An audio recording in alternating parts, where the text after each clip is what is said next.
우울한 일이 많고 또 모든 사람의 시선이 대통령 선거에 쏠려 있었을 때에 금주에 아주 기가 막힌 낭보가 하나 우리에게 들려줬습니다. 겨울철 스포츠 가운데 아이스하키라는 그런 종목이 있는데요. 이 아이스하키는 우리나라 겨울 스포츠에서 아주 변방이라고 할 수가 있습니다. 그만큼 실력이 참 미천하다고 할 수가 있겠지요. 그런데 금주에 한국 남자 대표팀이 동계 스포츠의 역사에 길이 남을 그런 빙판의 기적을 일으켜 세웠습니다. 대한민국 대표팀은 세계 선수권 2부 리그에서 홈팀 우크라이나를 꺾고서 세계 최고의 리그라고 할 수 있는 2018년도 탑 디비전 티켓을 거머쥐게 되었습니다.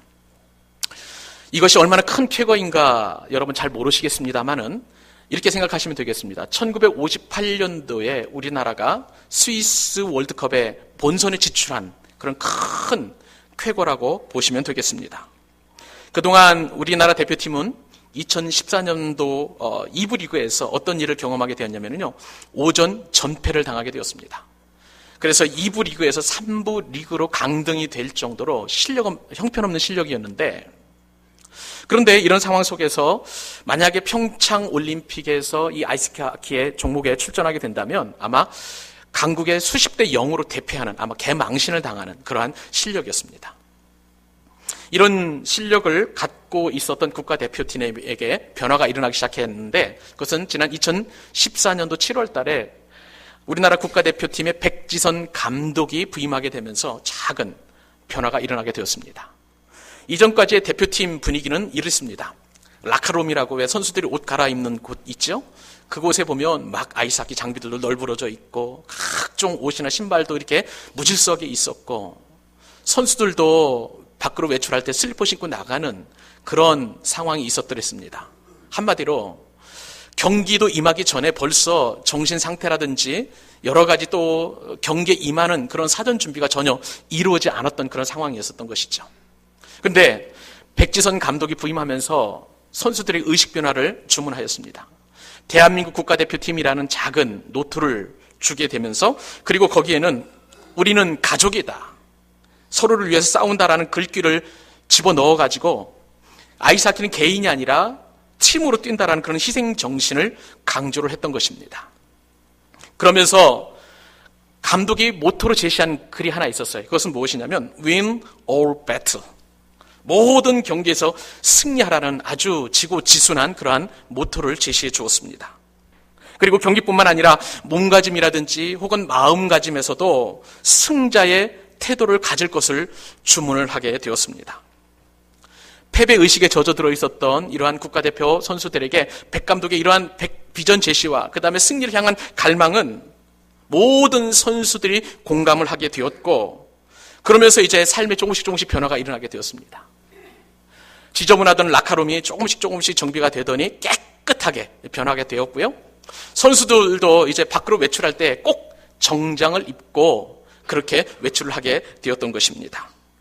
그리고 경기 때마다 우리나라 선수들은 체격이 왜소하기 때문에 서양 선수들, 덩치가 크고 힘이 센 선수들이 항상 밀렸습니다. 왜냐하면 이 아이스하키는 경기 특성상 바디체크라고 그래가지고 몸끼리 서로 부딪히는 것을 허용하는 경기입니다. 얼마나 그 힘이 강한지 서양 선수들이 이렇게 탁 밀어제끼면은 우리나라 선수들은 나가 떨어지는 것이죠. 그러나 그럼에도 불구하고 백지선 감독은 서양 선수들은 덩치가 크지만 상대적으로 스피드가 떨어지기 때문에 너희들이 빠른 스피드로 경기를 제압해 나가면 이길 승산이 있다라고 이렇게 격려해 주었습니다. 이제 이러한 감독의 비전과 구체적인 전략을 제시하고, 그리고 무엇보다도 감독이 이런 얘기를 했었습니다. Believe we can, 할 수 있다고 믿어라, 승리할 수 있다고 믿어라 라고 이렇게 이야기하면서 계속 격려를 해주게 되었습니다. 이 말을 들은 국가대표 선수들은 위축되었던 모든 몸가짐과 그리고 또한 선수들에게 상당한 격려와 그리고 힘이 되게 되었고, 그 이후로 이제 악으로 깡으로 아이스하키 경기에 임하게 되었고, 승산이 점점 쌓이게 되면서 이처럼 놀랄만한 쾌거를 이루게 된 것입니다. 사랑하는 여러분, 이러한 기분 좋은 소식이 비단 아이스하키 국가대표팀에게만 있으리라는 법은 없는 줄로 믿습니다. 우리 용현동 교회에도 은혜가 넘치는 교회가 되게 될 줄로 믿습니다. 얼마든지 우리 교회에도 적용할 수 있는 아름다운 사례예요. 우리 용현동 교회도 안 믿는 사람들이 가고 싶은 교회가 될 수 있는 것이고, 우리 용현동 교회도 사랑이 많은 교회가 될 수 있는 것이고, 우리 용현동 교회도 생기가 넘치고 기쁨이 넘치고, 그래야 모든 성도들이 행복하게 신앙생활할 수 있는 교회가 될 줄로 믿습니다. 여러분, 아이스하키 대표팀 선수들과 그리고 감독이 혼연일체가 되어서 이처럼 승리를 일군 것처럼 우리 용현동 교회에서도 목회자와 성도가 하나가 되면 아름다운 하나님의 은혜와 부흥의 역사를 경험하게 될 줄로 믿습니다. 저는 가끔의 한국교회 현실을 바라봅니다. 분열하고 찢기워지고 상처받고 그리고 표류하는 그 이유가 대부분 이 문제 때문에 발생한 거라고 저는 생각합니다. 서로에 대한 신뢰를 잃어버렸고, 그리고 존중과 배려가 없는 그런 상태이다 보니까 한국교회는 점점 추락의 늪에 빠지는 그러한 어려움이 겪게 되는 것이죠. 오늘 말씀을 상고해 볼 때에 목회자에 대한 이 배려와 존중과 그리고 신뢰는 기적을 가져오는 이름을 우리는 말씀을 통해서 확인할 수가 있는 것입니다. 목회자에 대한 배려와 존중과 신뢰, 그것을 일컬어서 우리는 선대라고 할 수가 있습니다. 선한 대접이란 뜻이고, 이 선대는 친절하게 잘 대접하는 것을 말하는 것입니다. 본문에서 수넴 여인은 엘리사 선지자를 선대하였습니다. 수넴을 지나갈 때마다 수넴 여인은 엘리사를 초청해서 맛있는 식사를 대접하게 되었습니다. 그뿐만 아니라 엘리사를 위해서 집에 아늑한 방을 만들어 주었고, 이 방에서 엘리사가 깊은 하나님과의 교제를 가질 수 있도록 모든 편의를 다 제공한 것입니다. 엘리사는 너무나 행복했습니다. 그래서 여인을 불러다가 어떻게 하면 이 여인을 축복할 수 있을까? 여인의 필요가 무엇인지를 채워주고 싶었었는데 여인은 아무것도 원치 아니하고 거절하였습니다. 그러나 이 가정 가운데 한 가지 어려움이 있었어요. 그것은 부유하고 좀 넉넉한 집안임에는 틀림없었습니다만은 가문의 대를 이을 수 있는 자녀가 없었다는 것이에요. 그런데 엘리사 선지자는 이 수넴 여인의 선대를 기뻐하면서 1년 후에 아기가 있을 것에 대하여 예언을 하였습니다. 그리고 오늘 말씀에 따르면 진짜 하나님께서 은혜를 베풀어 주셔서 아기가 태어나는 그런 기적을 경험하게 되었던 것입니다. 사랑하는 성도 여러분, 성도들의 선대는 목회자로 하여금 자부심과 긍지를 가지고 주의 일을 감당할 수 있도록 힘과 용기를 불어넣는 일임을 여러분 믿으셔야 합니다. 그러므로 성도가 더 복을 받도록 우리 목회자들은 더 진액을 쏟아가며 주의 일을 감당할 수 있게 되는 것이죠. 그렇게 되면 교회는 더 건강하게 세워집니다. 그리고 부흥을 맛보는 선순환이 이루어지게 되는 것입니다. 이러한 부흥은 우리가 신앙의 본질로 돌아갈 때에 얻어지는 귀한 믿음의 분깃이에요. 우리 용현동 교회는 세상의 복이 아니라 하나님의 복을 받는 교회가 될 수 있어야 하는 것입니다. 우리 용현동 교회 모든 성도님들은 하나님이 허락하신 복을 받아야 되는 것입니다. 여러분의 모든 가정도 하나님께서 허락해 주시는 복을 받아야 되는 것입니다. 그 복을 받는 중요한 본질 가운데 하나가 참으로 주의 종을 선대하는 것입니다. 오늘 말씀을 통해서 우리는 세 가지 원리를 깨닫게 될 것입니다.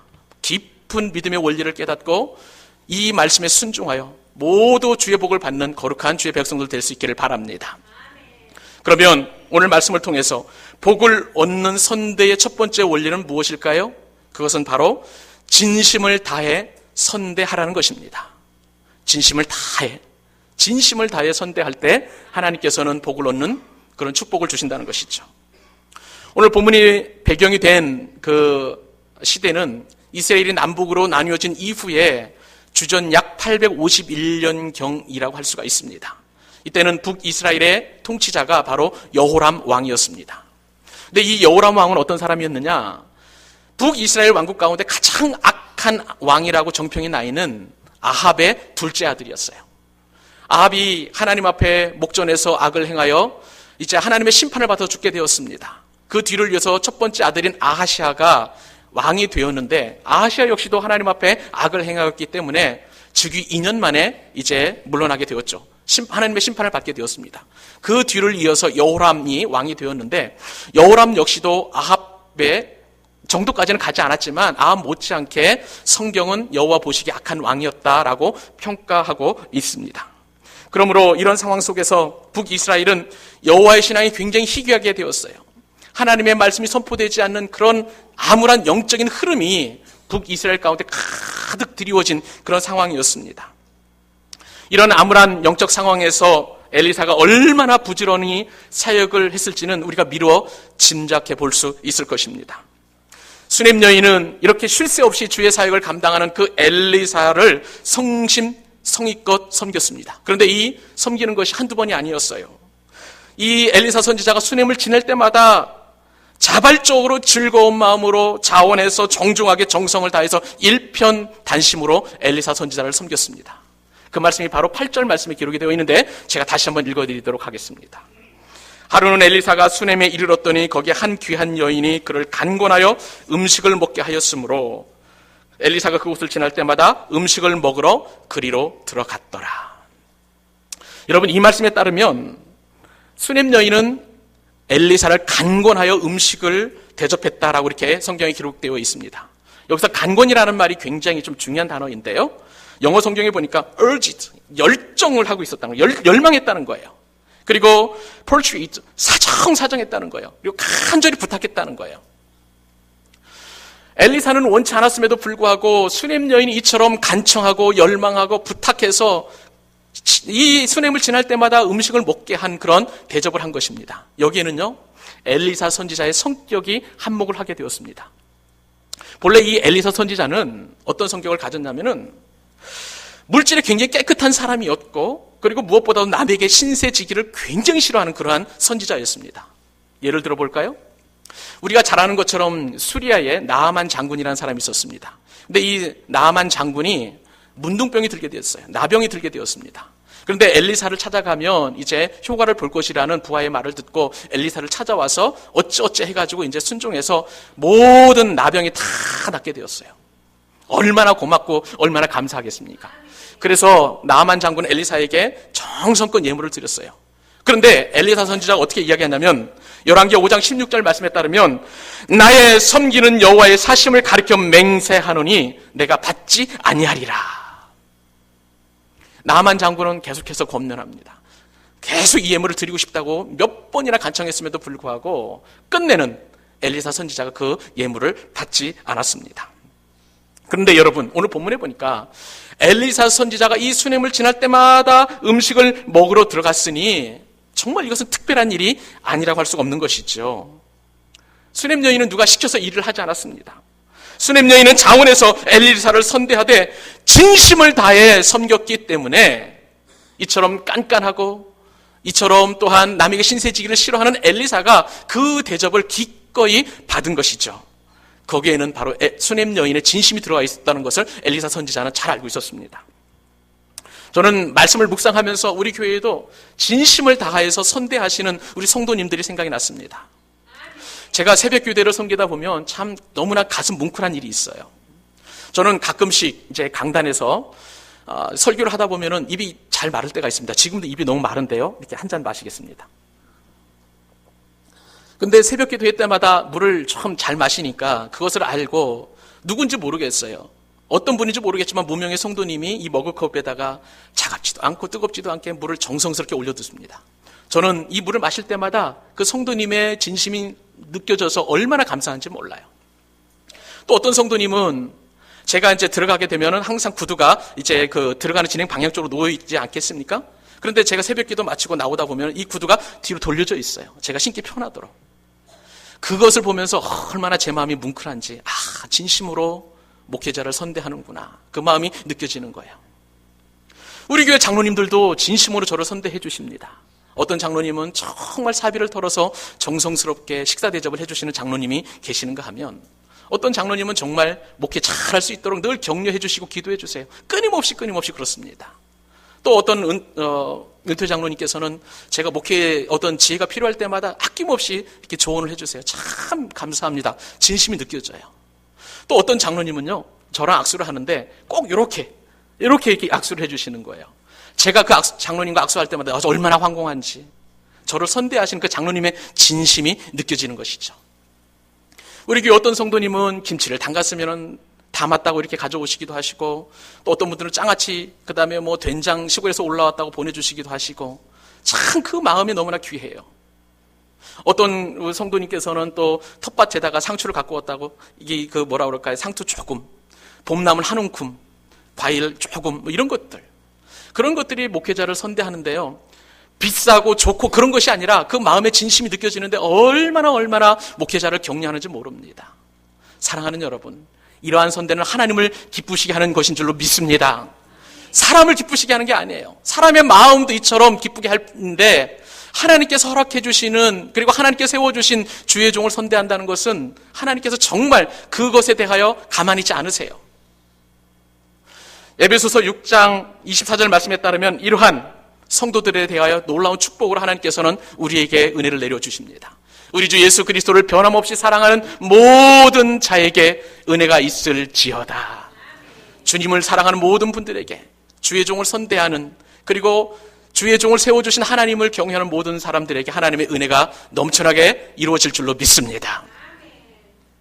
오늘 말씀을 통해서 복을 얻는 선대의 두 번째 원리를 살펴보도록 하겠습니다. 그것은 무엇이냐면 마음을 읽고 세심하게 선대하라는 것입니다.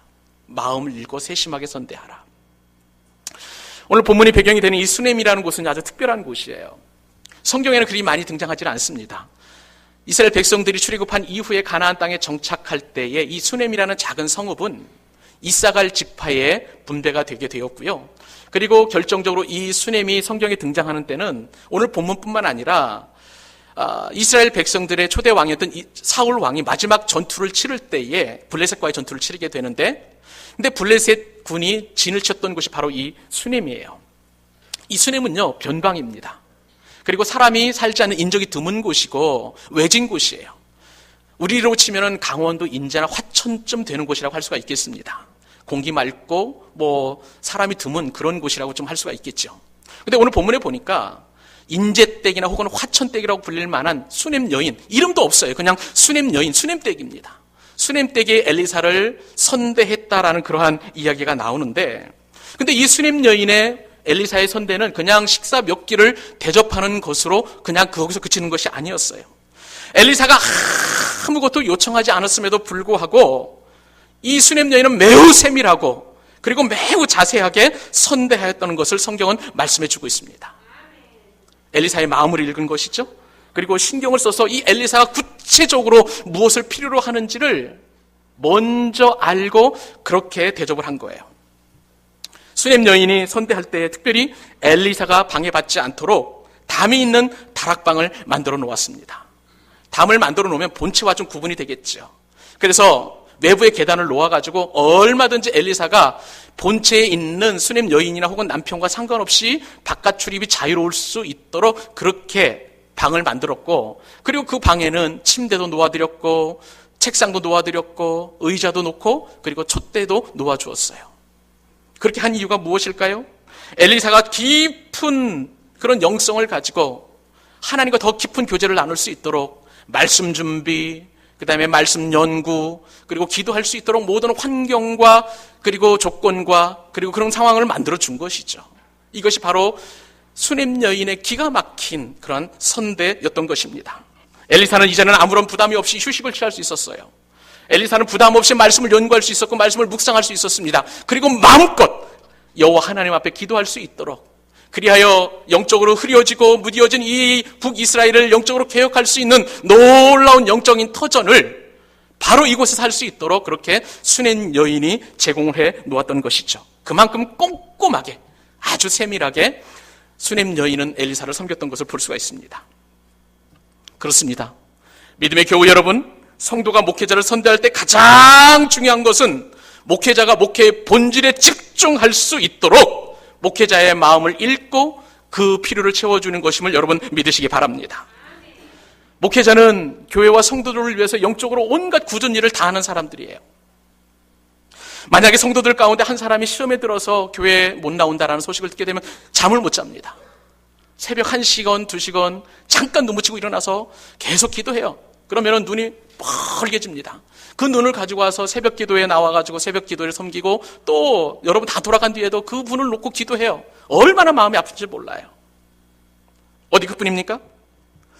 또한 누군가 사고를 당하거나 혹은 병원에 입원하게 되면 가만히 있지를 못해요. 열일을 다 지쳐놓고 제일 먼저 가서 신방하면서 하나님의 말씀으로 위로를 해드립니다.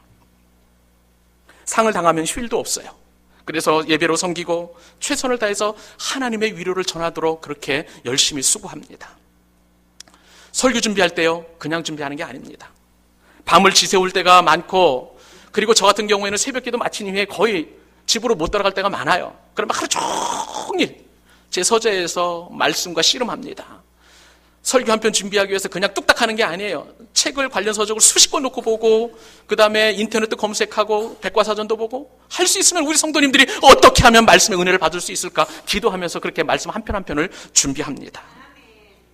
설교라는 것은 사람의 사상이나 생각을 전하는 것이 아니에요.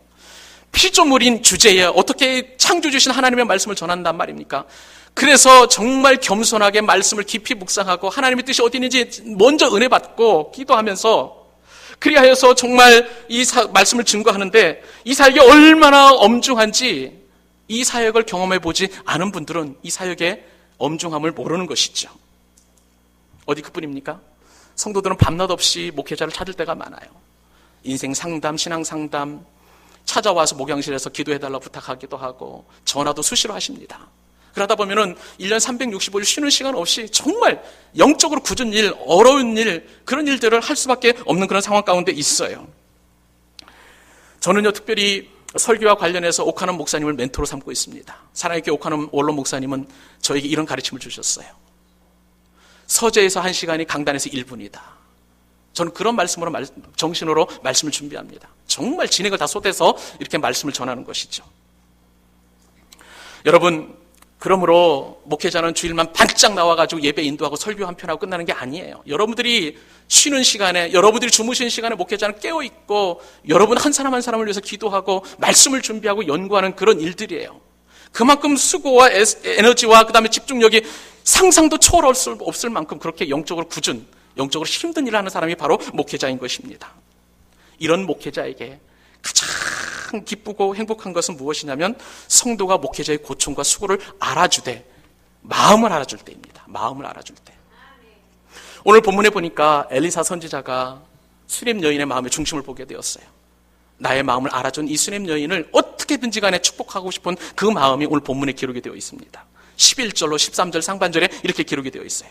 하루는 엘리사가 거기에 이르러 그 방에 들어가 누웠더니 자기 사원 게하시게 이르되 이 수냄 여인을 불러오라 하니 곧 여인을 부르매 여인이 그 앞에 선지라. 엘리사가 자기 사원에게 이르되 너는 그에게 이르라. 내가 이같이 우리를 위하여 세심한 배려를 하는도다. 내가 너를 위하여 무엇을 하랴? 왕에게나 사령관에게 무슨 구할 것이 있느냐 하니. 이게 무슨 말씀입니까? 수냄 여인의 마음을 읽은 엘리사는 어떻게든지 간에 이 수냄 여인을 축복하고 싶었어요. 그래서 필요한 것이 있으면 심지어는 왕에게 부탁하겠다는 거예요. 그리고 군대 사령관에게 부탁하겠다는 거예요. 그래서 필요한 모든 것들을 채워주겠다라고 지금 이 여인에게 이야기하고 있는 것입니다. 어떻게든지 간에 축복하고 싶은 이 엘리사의 심정을 여러분들 말씀을 통해서 느끼실 수 있기를 바랍니다. 이 시점에서 저는 아이스하키 이야기를 좀 더 해야 되겠습니다. 대한민국 아이스하키가 쾌거를 이루기까지 감독과 선수들의 마음을 깊이 헤아린 사람이 있었습니다. 그 사람은 누구냐면 대한아이스하키 협회장인 한라그룹 정몽원 회장이었습니다. 이번 쾌거는요, 이 정 회장의 세심한 배려와 뒷바라지 없었으면 이 일은 불가능했던 그런 일이었습니다. 이 정 회장은 다른 종목의 회장과는 좀 다른 지원을 하였습니다. 보통 다른 종목의 회장은 그냥 재정적으로 지원하고 말아요. 그런데 이 정몽원 회장은 아이스하키에 미친 사람이라는 소리를 들을 정도로 그렇게 아이스하키에 빠진 사람이에요. 해외 출장 일정을 잡을 때에도 꼭 국가대표팀의 경기 일정에 맞춰서 해외 출장 일정을 잡습니다. 그래서 국가대표팀 선수들과 함께 대그룹 회장임에도 불구하고 5성 호텔을 얼마든지 묵을 수 있음에도 불구하고 국가대표 선수들과 함께 2성이나 3성 호텔에 머물면서 그들과 가까이 하려고 해요. 경기가 벌어지면 난리가 납니다. 관중석에 있는 게 아니에요. 그냥 코칭 스텝 옆에서 선수들에게 어떻게든지 간에 기를 부어 넣으려고 막 이야기합니다. 그래서 상대방이 거칠게 태클 들어오면 막 욕을 하는 거예요. 회장이 체면이고 뭐고 없이 그냥 막 욕을 하고, 그리고 좀 선수가 위축되면 막 격려를 합니다. 힘내라고. 그리고 놀라운 것은요, 이 정 회장이 하는 한 가지 일이 있는데, 그것은 무엇이냐면 아이스하키 선수들은요 원래 헬멧을 쓰고 큰 옷을 입습니다. 저희 스케이트를 타니까. 그런데 이 헬멧 때문에 물을 마실 때 그냥 이렇게 병에 있는 물을 마시지를 못해요. 그래서 개인 물병이 있고 빨대를 통해서 물을 마시게 되어 있습니다. 근데 정회장은 선수들이 물을 마실 때 물이 없으면 가장 먼저 하는 일이 뭐냐면 그 물병에다가 물을 채워오는 일이에요. 그러니까 회장님이 물당번을 하는 것이죠.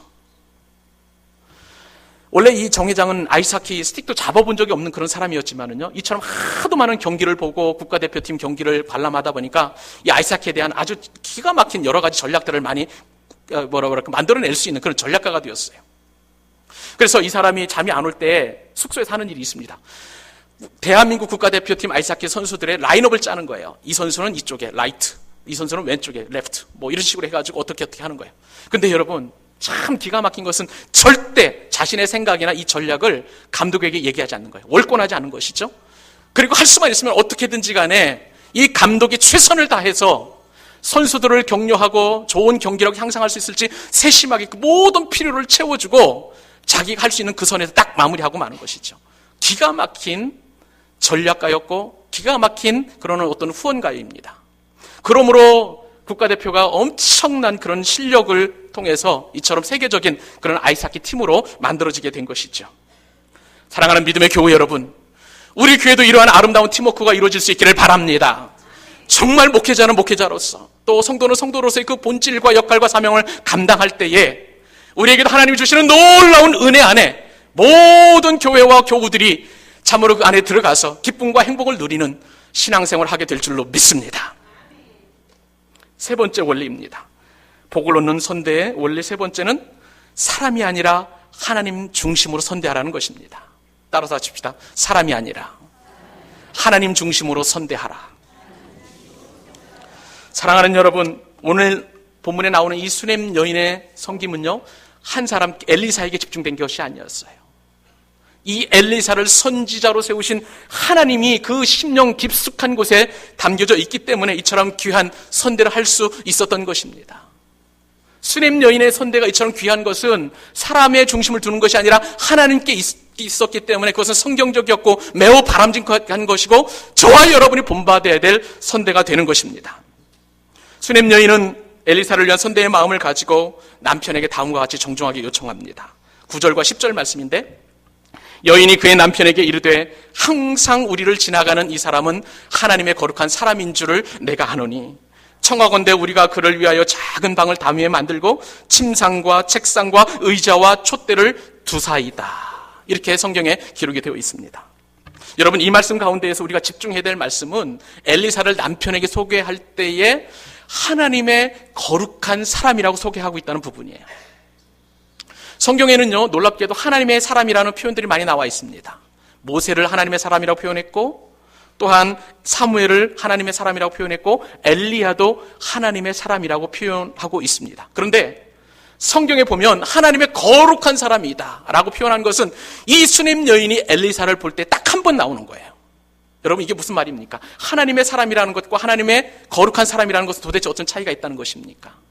하나님의 사람 하면은 그 사람에게 초점이 맞춰져 있어요. 그 사람에게 방점을 찍을 수가 있습니다. 그러나 하나님의 거룩한 사람이라는 것은 하나님께서 세우신 그 거룩한 사람이기 때문에 사람이 아니라 하나님에게 방점을 찍을 수 있는 것이죠. 수넴 여인은 바로 사람 엘리사를 본 것이 아니라 그를 선지자로 세우신 하나님이 그의 마음 가운데 있었다는 것을 여러분 믿으시기 바랍니다. 그가 하나님을 얼마나 높이고 존중했는지 이 호칭을 통해서 명확하게 드러난다는 것을 우리는 말씀을 통해서 깨닫게 되는 것이에요. 여러분, 여인의 남편 한번 보실까요? 여인의 남편은요, 엘리사가 어떤 사람인지도 모르는 영적으로 완전히 무지한 사람이었어요. 그런데 이 수넴 여인이 하나님의 거룩한 사람이라고 이야기하니까 하나님의 거룩한 사람을 위해서 이렇게 만들자고, 방을 만들고 뭐 어떻게 하자고 이야기하니까 엘리사를 선대해야 하는 그 이유를 남편도 알게 된 거예요. 영적으로 무지한 남편도 알게 되어서 반드시 또 그렇게 해야만 하는 것으로 동의해서 이 엄청난 선대가 이루어지게 된 것이죠.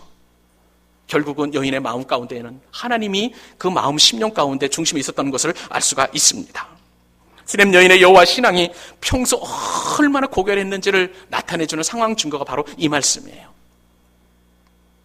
여호와 중심의 그 신앙, 하나님 중심의 선대가 비단 이 말씀에만 있는 것이 아닙니다. 12절 말씀에 따르면 또 다른 말씀이 있어요.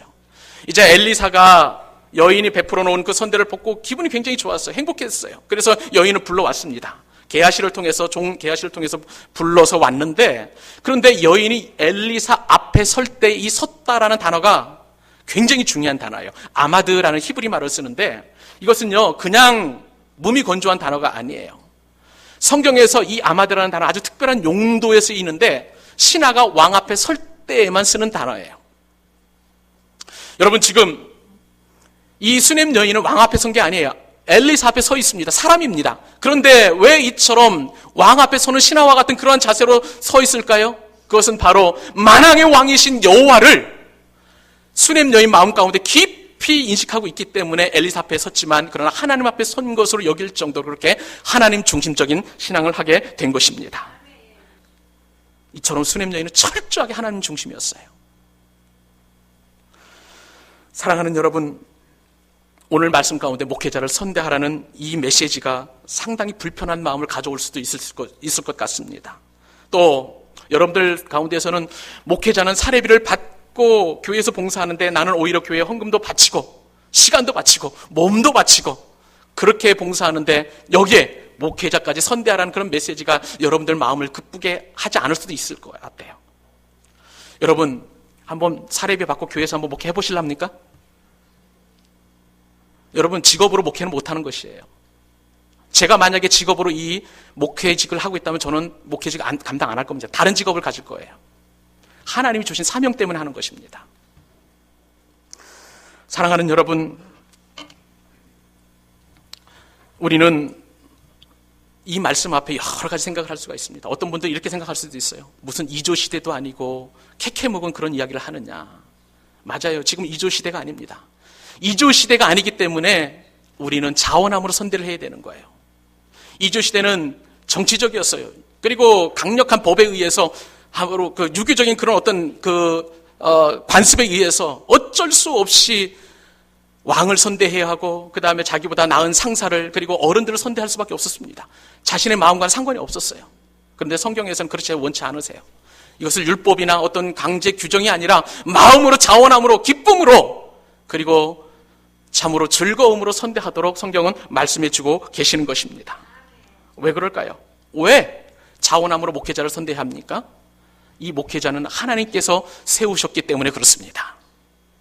사랑하는 여러분, 그렇기 때문에 여러분, 우리는 말 굉장히 조심해서 해야 돼요. 목회자를 우리가 뽑아서 데리고 왔다 그렇게 생각하시면 절대 선대할 수 없습니다.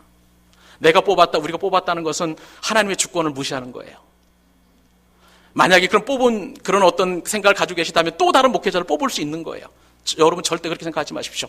하나님의 섭리에 의해서 저는 이 용현동교를 섬기는 목회자인 줄로 믿습니다. 목회자를 선대하되 목회자가 목회에 전념할 수 있도록 마음을 읽고 세심하게 선대하여 주실 수 있기를 바랍니다. 여러분, 오늘 말씀을 적용해 보면서 여러 가지 생각을 많이 할 수 있을 것 같아요. 저는 그래서 여러분들이 선대하는 것이 무엇인가, 식사를 제공해달라는 말이 아니에요. 마음을 다해서 목회자의 마음을 읽어달라는 거예요. 어떻게 보면 깜짝깜짝 놀랄 때가 있어요. 목회자를 하대하는 것 같은 느낌도 있을 수 있고 홀대하는 그런 느낌도 많이 받습니다.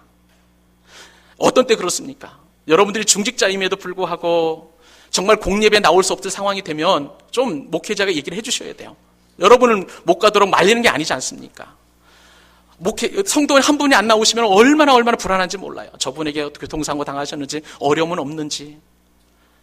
목회자를 선대하는 것은 목회자의 마음을 아는 거예요. 그렇게 근심 걱정하지 않도록 여러분들이 도와주실 수 있기를 바랍니다. 또한 목회자에게 부탁을 드리는 것은 선대할 때에 여러분 권 목사, 홍길동 전도사 이렇게 하지 마십시오.